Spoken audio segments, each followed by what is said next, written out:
Hi everyone, welcome back to Cassandra's Garden. This is part 8 of the secret recipe for the vanilla butter pound cake. Now, as you can see, this pound cake is literally going to be perfect. It rose beautifully. It cooked up beautifully. This is the bottom part, so you're not going to see that at all. Now, I literally just took it out of the oven. I have it cooling on my wire rack. Do not pound it. Don't shake it. Don't pound it. Just leave it be. Okay? Take it out of the oven very gently. Set it on a cooling rack for this to completely cool. Now, I only had to bake my cake for 1 hour and 10 minutes, and I'm going to show you with this skewer is what I'm using, and I'm going to dispose of it when I'm done. Now, my little pound cake, I've got it in the oven. It's cooking for 1 hour, and then I'm going to set my timer again for an extra 10 minutes, and then I'll test it then.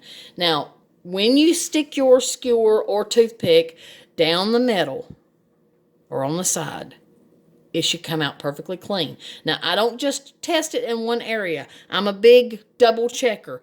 So, I'm going to test it in all areas. All 4 corners.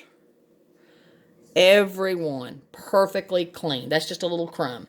Now, I'm going to throw this away because I want to use a clean one for my next one. Okay.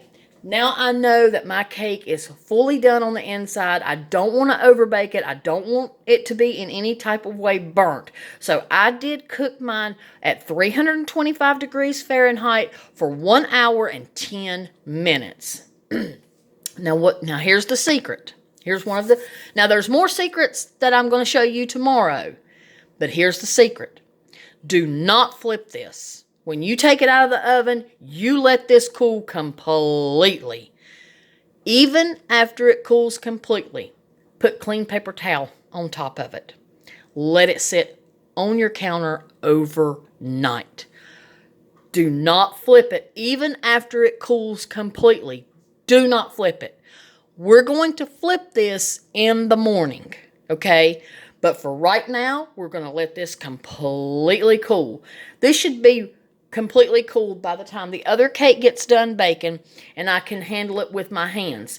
Right now it's piping hot, so I don't want to burn my hands. We're going to let this sit here and completely cool. We want our cake to be perfect, okay? Also, the last time I made this cake, I made a chocolate ganache. Well, this time I'm making a vanilla ganache, which I will show you how to do that tomorrow, because you don't put the ganache on until after you flipped your cake and took it out of the pan, of course. My husband was begging me for this cake again, but he wanted vanilla ganache. And tomorrow is actually his 52nd birthday, so I'm making this just in time. So, we're going to let this completely cool. Once it cools, I'm going to set it up on top of my bar here. I'm going to put clean paper towel on it so no dust or any, which my home's not really that dusty because I clean all the time, but you just never know. You don't want any elements of the air getting on your cake.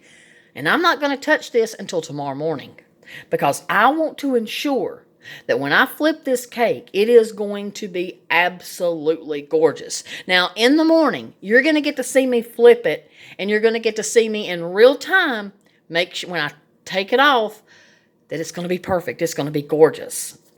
Okay, so please stay tuned tomorrow, and I'll also show you the small cake. It's adorable. It's absolutely adorable.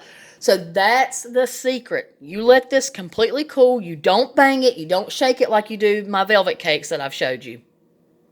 Let it completely cool. Even after it completely cools, you're not going to flip it. You're going to leave it like this until the very next day. Peace and love.